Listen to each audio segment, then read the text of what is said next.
ഇതിനു വേണ്ടി പ്രത്യേക പത്രസമ്മേളനത്തിന് വേണ്ടി വരുന്ന ലക്ഷണമാണുള്ളത്. ഇതിൽ ആദ്യം നമ്മൾ കാണേണ്ടത് ഈ അധികാര സ്ഥാനത്തിരിക്കുന്നവരാരായാലും അവർക്ക് നേരെ വ്യത്യസ്തമായ രീതിയിലുള്ള ചില പ്രതിഷേധ സ്വരങ്ങൾ ഉയർന്നേക്കാം. ആ പ്രതിഷേധ സ്വരങ്ങൾ അല്ലെങ്കിൽ പ്രതിഷേധ പ്രകടനങ്ങൾ നടക്കുമ്പോൾ അതിനോട് ഈ അധികാര സ്ഥാനത്തിരിക്കുന്നവർ സ്വീകരിക്കേണ്ട സമീപനം എന്താണ്? അതാണ് പ്രശ്നം. അപ്പോൾ അദ്ദേഹം ചോദിച്ച ഒരു ചോദ്യം, മുഖ്യമന്ത്രി പോകുമ്പോൾ എന്താണ് സ്ഥിതി എന്നാണ്. മുഖ്യമന്ത്രി പോയല്ലോ, മുഖ്യമന്ത്രിയും മന്ത്രിമാരും പോകുന്നതും മുഖ്യമന്ത്രി ഒറ്റക്ക് പോകുന്നതും എല്ലാം നിങ്ങളെല്ലാവരും കണ്ടിട്ടുള്ളതാണല്ലോ. കുറേ കാലമായിട്ട് ഈ മുഖ്യമന്ത്രി ആയതിനു ശേഷം ഉള്ള അവസ്ഥ നോക്കിയാൽ ചില ഘട്ടത്തിൽ പ്രതിഷേധങ്ങൾ വന്നിട്ടില്ലേ, വിവിധ രീതിയിലുള്ള പ്രതിഷേധങ്ങൾ വന്നിട്ടില്ലേ. ആ പ്രതിഷേധങ്ങൾ വരുന്ന ഏതെങ്കിലും ഒരു സ്ഥലത്ത് അവിടെ നിന്ന് എന്താണ് ഈ പ്രതിഷേധക്കാരെ പോലീസ് ചെയ്യുന്നത് എന്ന് നോക്കാൻ ഞാൻ ശ്രമിച്ചിട്ടുണ്ടോ? എൻ്റെ കാര്യം വിട്ടുകളി, ഈ കേരളത്തിലോ രാജ്യത്തോ ഏതെങ്കിലും ഒരാൾ, ഈ അധികാര സ്ഥാനത്തിൻ്റെ ഭാഗമായിട്ടുള്ള ഒരാൾ അങ്ങനെ ശ്രമിച്ചിട്ടുണ്ടോ? അങ്ങനെയൊരു അനുഭവം നമ്മുടെ മുന്നിലുണ്ടോ? ഒരാളിങ്ങനെ യാത്ര ചെയ്തുകൊണ്ട് പോകുമ്പോൾ കരിങ്കൊടി കാണിക്കുന്നു, ആ കരിങ്കൊടി കാണിക്കുന്നവർക്കെതിരെ പ്രതിഷേധിക്കുന്നവർക്ക് നേരെ പോലീസ് എന്ത് നടപടിയെടുക്കുന്നു എന്ന് നോക്കാൻ വേണ്ടി അവിടെ ഇറങ്ങി ഒരു നിലപാടെടുക്കുന്ന ഒരു അധികാരിയെ നേരത്തെ എവിടെയെങ്കിലും നമ്മൾ കണ്ടിട്ടുണ്ടോ?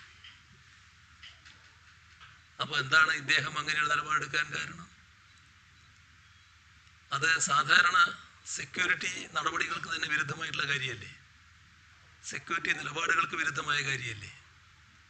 ചെയ്യാൻ പാടില്ലാത്ത കാര്യമല്ലേ? ചെയ്യാൻ പാടില്ലാത്ത കാര്യമാണെന്ന് അദ്ദേഹത്തിന് അറിയാലോ. അത് സാധാരണ പോലീസ് ചെയ്യേണ്ട ഡ്യൂട്ടിയല്ലേ? പോലീസ് ആ ഡ്യൂട്ടി നിർവഹിക്കുമല്ലോ. പോലീസ് നിർവഹിക്കേണ്ട ഡ്യൂട്ടി എന്താ? ഈ പോകുന്നയാൾക്ക് പോകാനുള്ള സൗകര്യം ഉണ്ടാക്കണം, യാത്രക്കുള്ള സൗകര്യം ഉണ്ടാക്കണം.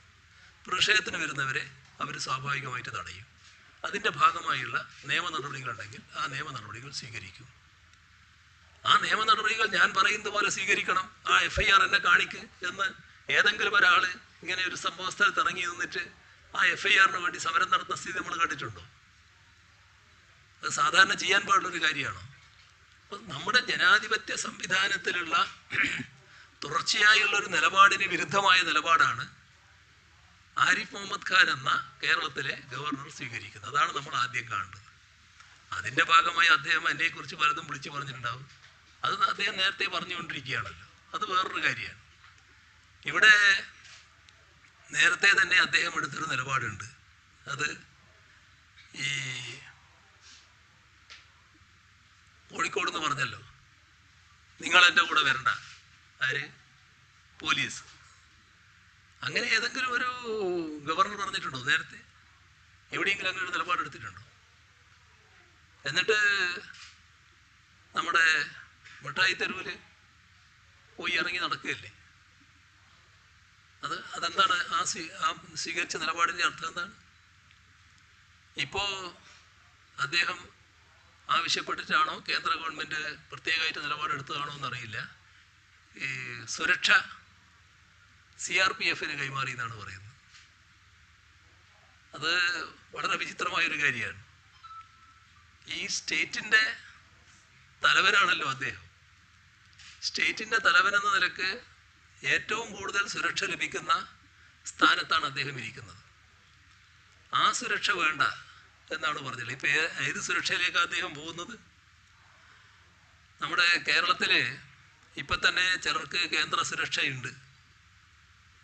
അത് ഒന്ന് കൊടുങ്ങല്ലൂരിലെ സുന്ദരൻ ഗോവിന്ദൻ, ആലുവയിലെ സുജിത്ത്, ആലങ്ങാട്ടെ സുധി, ആലുവയിലെ രാമേന്ദ്രൻ, കൊടുങ്ങല്ലൂരിലെ സജീവൻ, ഇവരെല്ലാം RSS പ്രവർത്തകരാണ്. ആ പട്ടികയിൽ ആരിഫ് മുഹമ്മദ് ഖാനും പെട്ടിരിക്കുന്നു. അല്ല, അത് വേറെ കാര്യം. സർപ്ലസ് എപ്പോഴും ഉണ്ടല്ലോ. ഈ ഗവർണർക്ക് നേരത്തെ ഉണ്ടല്ലോ, അത് പുതിയ കാര്യമല്ല. ഇത് ഈ പട്ടികയിലാണ് അദ്ദേഹം ഇപ്പോൾ പെട്ടിരിക്കുന്നത്. അദ്ദേഹം കേരളത്തിൻ്റെ ഗവർണർ എന്ന നിലയിലുള്ള ആ പ്രത്യേക സ്ഥാനവും പദവിയും ഉപയോഗിച്ച് നേടിയിരുന്ന സുരക്ഷയിൽ നിന്ന് മാറി കേരളത്തിലെ ചില RSSകാർക്ക് നേരത്തെ കേന്ദ്ര ഗവൺമെൻറ് ഒരുക്കിയിട്ടുള്ള സുരക്ഷയുടെ സൗകര്യത്തിൻ്റെ ആ കൂടിൽ ഒതുങ്ങാനാണ് അദ്ദേഹം ഇപ്പോൾ തയ്യാറായിട്ടുള്ളത്. അതുകൊണ്ട് എന്താ പ്രത്യേക മേന്മ കിട്ടുന്നത് എന്ന് എനിക്കറിയില്ല. എന്താ കേരളത്തിലെ CRP നേരിട്ട് ഭരിക്കുമോ? CRPനെ കേരളം കാണാത്ത ഒരു കാര്യമാണോ? എന്താണ് അദ്ദേഹം ധരിച്ചിട്ടുള്ളത്? CRPക്ക് നേരിട്ട് കേസെടുക്കാൻ പറ്റുമോ? CRPക്ക് നേരിട്ട് ഇറങ്ങി കാര്യങ്ങൾ നിർവഹിക്കാൻ പറ്റുമോ? അദ്ദേഹത്തിന്റെ സുരക്ഷയ്ക്ക് ഏതെങ്കിലും തരത്തിലുള്ള പ്രശ്നങ്ങൾ ഇതുവരെ ഉണ്ടായിട്ടുണ്ടോ ഇവിടെ? അദ്ദേഹം ആഗ്രഹിക്കുന്ന രീതിയിൽ CRPക്ക് ഇറങ്ങി ഇവിടെ പ്രവർത്തിക്കാൻ കഴിയുമോ? അദ്ദേഹം ആഗ്രഹിക്കുന്ന രീതിയിൽ പോലീസ് പ്രവർത്തിക്കണം എന്നാണല്ലോ അദ്ദേഹം നിർദ്ദേശിച്ചുകൊണ്ടിരുന്നത്. അങ്ങനെ പ്രവർത്തിക്കാൻ ഇവിടെ CRPക്ക് കഴിയുമോ? കാരണം നമ്മുടെ നാട്ടിൽ എഴുതപ്പെട്ട നിയമവ്യവസ്ഥകളില്ലേ, ജനാധിപത്യ വഴക്കങ്ങളില്ലേ, അതിൽ നിന്നെല്ലാം വ്യത്യസ്തമായി കേരളത്തിന് മാത്രമായിട്ട് പോകാൻ കഴിയുമോ? അതിൽ നിന്നെല്ലാം വ്യത്യസ്തമായി ആരിഫ് മുഹമ്മദ് ഖാൻ എന്ന ഗവർണർ നിലപാടെടുത്ത് നടപ്പാക്കാൻ കഴിയുമോ? മനസ്സിലാക്കേണ്ട കാര്യം, ഏത് അധികാരസ്ഥാനവും വലുതല്ല, അതിനു മേലെയാണ് നിയമം. ആ നിയമത്തിന് കീഴെയാണ് ഏത് അധികാരസ്ഥാനവും. ആ നിയമമാണ് സുപ്രീം. അത് കാണണം, അത് മനസ്സിലാക്കാൻ സാധിക്കണം. അതില്ലാത്ത നിർഭാഗ്യകരമായ നിലപാടാണ് ഇവിടെ ഉണ്ടായത്. ഇവിടെ അദ്ദേഹം സ്വീകരിച്ച നിലപാടുകളെ കുറിച്ച് പറയുമ്പോൾ നമ്മൾ കാണേണ്ട ഒരു കാര്യം, ഇത്തരം കാര്യങ്ങളിൽ സ്വയം വിവേകം കാണിക്കുക എന്നുള്ളതാണ് പ്രധാനം. അത് നമ്മൾ ഈ എന്ന് പറഞ്ഞ് പഠിക്കുന്നതല്ല, സ്കൂളിൽ നിന്ന് പഠിക്കേണ്ട കാര്യമല്ല. നമ്മൾ തന്നെ സ്വയം അനുഭവത്തിലൂടെ ആർജിക്കേണ്ട കാര്യമാണ്. അത് ഇതേവരെ ആർജിക്കാൻ കഴിഞ്ഞില്ലാലോ എന്നതാണ് അദ്ദേഹത്തിൻ്റെ ദീർഘമായ ജീവിത കാലയളവിനെ കുറിച്ച് എനിക്ക് തോന്നുന്നത്. ഉന്നത സ്ഥാനങ്ങളിലിരിക്കുന്ന ആരായാലും ജനാധിപത്യ മര്യാദ, പക്വത, വിവേകം ഇതെല്ലാം കാണിക്കണമെന്നാണ് നാം എല്ലാവരും കരുതുന്നത്. പക്ഷേ ഇതിലെല്ലാറ്റിലുമോ അല്ലെങ്കിൽ ഏതെങ്കിലും ചിലതിനോ കുറവുണ്ടായിട്ടുണ്ടോ എന്ന് അദ്ദേഹം തന്നെ പരിശോധിക്കുന്നത് നല്ലതാണ്. ആരോഗ്യം നല്ല ഫിറ്റാണെന്ന് അദ്ദേഹം പറഞ്ഞതായിട്ട് കണ്ടു. അതിൽ വലിയ സംശയം ആർക്കും ഉണ്ടാവില്ല. പക്ഷെ എന്തെങ്കിലും ആരോഗ്യ പ്രശ്നം ഉണ്ടോ എന്നുള്ളതും പരിശോധിക്കുന്നത് നല്ലതാണ്. പലതരത്തിലുള്ള ആരോഗ്യ പ്രശ്നങ്ങളുണ്ടല്ലോ. അതിൽ ഏതെങ്കിലും തരത്തിലുള്ള പ്രശ്നങ്ങൾ അദ്ദേഹത്തെ ബാധിച്ചിട്ടുണ്ടോ എന്നതും പരിശോധിക്കുന്നത് ഈ ഘട്ടത്തിൽ നല്ലതാണെന്നാണ് തോന്നുന്നത്. പ്രതിഷേധക്കാർ ബാനർ കെട്ടുന്നു. ഈ ഉന്നത സ്ഥാനത്തിരിക്കുന്ന ഒരാൾ തെരുവിലിറങ്ങി ആ ബാനർ അഴിച്ചു മാറ്റ് എന്ന് പറയാനാണോ സാധാരണ? അതിന് നേതൃത്വം കൊടുക്കലാണോ സാധാരണ ചെയ്യാറുള്ളത്? എവിടെയെങ്കിലും ആരെങ്കിലും കണ്ടിട്ടുണ്ടോ ഇതൊക്കെ? നമ്മുടെ കേരളം മാത്രമല്ലല്ലോ പ്രതിഷേധം നടക്കുന്ന സ്ഥലം. ഇവിടെ ഒരുപാട് സമരങ്ങൾ നടന്നിട്ടുണ്ട്, ഒരുപാട് പ്രക്ഷോഭങ്ങൾ നടന്നിട്ടുണ്ട്. എല്ലാവരും പ്രക്ഷോഭത്തിൻ്റെ ഭാഗമായിട്ടുണ്ട്. ഏതെങ്കിലും കാലത്ത് ഇങ്ങനെയൊരു അധികാരസ്ഥാനത്തിരിക്കുന്ന ആളെ ഈ കേരളം കണ്ടിട്ടുണ്ടോ? പോട്ടെ, രാജ്യം കണ്ടിട്ടുണ്ടോ? അതല്ലേ ഇവിടെ കണ്ടുകൊണ്ടിരിക്കുന്നത്. ഇപ്പോ നയപ്രഖ്യാപന പ്രസംഗത്തിൻ്റെ കാര്യം പറഞ്ഞല്ലോ. സാങ്കേതികമായി ആദ്യത്തെ വാചകവും അവസാനത്തെ വാചകവും വായിച്ചാൽ എല്ലാം വായിച്ചു എന്നുള്ള തരത്തിൽ കണക്ക് കൂട്ടാം. പക്ഷേ എന്താണ് അദ്ദേഹം കാണിച്ചത്? ഇതൊക്കെ കേരളത്തോടുള്ള ഒരു തരം വെല്ലുവിളിയാണ്. ഇതേതെങ്കിലും തരത്തിലുള്ള ഒരു ഗവൺമെന്റിനോടോ ഒരു മുന്നണിയോടോ ഏതെങ്കിലും ഒരു പക്ഷത്തോടോ ഉള്ള വിരോധപരമായ നിലപാടാണെന്ന് കാണേണ്ടതില്ല. കേരളത്തോടുള്ള അവഹേളനമാണ് ഉണ്ടായിട്ടുള്ളത്. അതേസമയം ഭരണഘടനയെ അവഹേളിക്കുന്ന നിലപാടുമാണ് ഉണ്ടായിട്ടുള്ളത്. അതാണ് പിന്നീടുള്ള അദ്ദേഹത്തിൻ്റെ പ്രതികരണങ്ങൾ വ്യക്തമാക്കുന്നത്.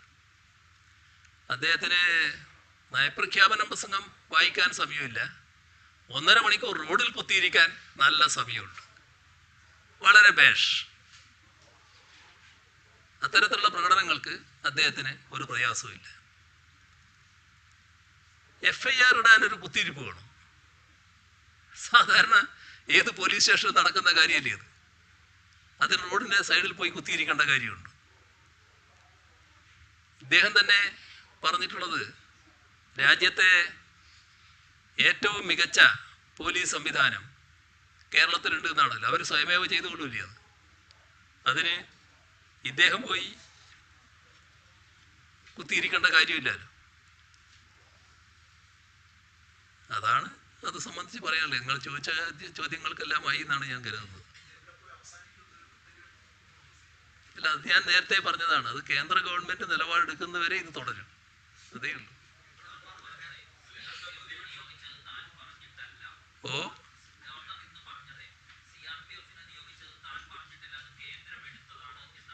ഓ സംസ്ഥാനത്തിന്റെ കാര്യത്തിലുള്ള കേന്ദ്ര ഇടപെടലായിട്ട് ഇതുവരെ വന്നിട്ടില്ല. ഈ RSSന്റെ പട്ടികയിൽ പെടേണ്ട ആളാണ് ഇദ്ദേഹം എന്ന് കരുതിയിട്ടുണ്ടാവും. അതുകൊണ്ട് പിന്നെ ഇദ്ദേഹത്തിന് ഇരിക്കട്ടെ എന്ന് അവർ വെച്ചിട്ടുണ്ടാവും. അതായിരിക്കും. ഞാൻ പറഞ്ഞില്ലേ, ഞാൻ ആ ഭാഗത്തേക്ക് ഇപ്പൊ പോകാതിരിക്കുകയാണ്. അത് എൻ്റെ ചുമതലയല്ല, ഇപ്പോഴത്തെ ചുമതലയല്ല എന്നുള്ളത് കൊണ്ട് ഞാൻ പറയാതിരിക്കുന്നതാണ്. ഈ കേന്ദ്രവും സംസ്ഥാനവും എല്ലാം ഒരേ കൂട്ടൽ കളിക്കുന്ന കാലത്ത് കേരളത്തിന്റെ പല മേഖലയെയും നേരിടാൻ വേണ്ടി CRPFനെ ഇവിടെ ഇറക്കിയിരുന്നു. ആ കാലമൊന്നും നമ്മൾ മറന്നിട്ടില്ലല്ലോ. അതുകൊണ്ടൊന്നും കേരളം വല്ലാതെ തകർന്നു പോയിട്ടില്ലല്ലോ. അതിനൊക്കെ ഒരു പരിമിതിയുണ്ട്. അതാണ് ഞാൻ നേരത്തെ സൂചിപ്പിച്ചത്.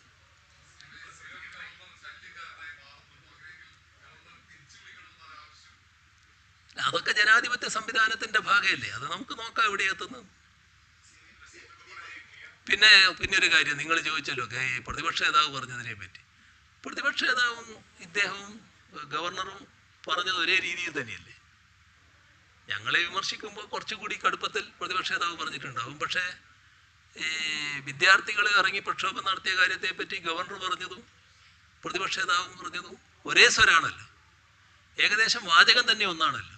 എങ്ങനെയാണ് അത്ര താതാത്മ്യം പ്രാപിക്കാൻ ഇവർക്ക് കഴിയുന്നത്?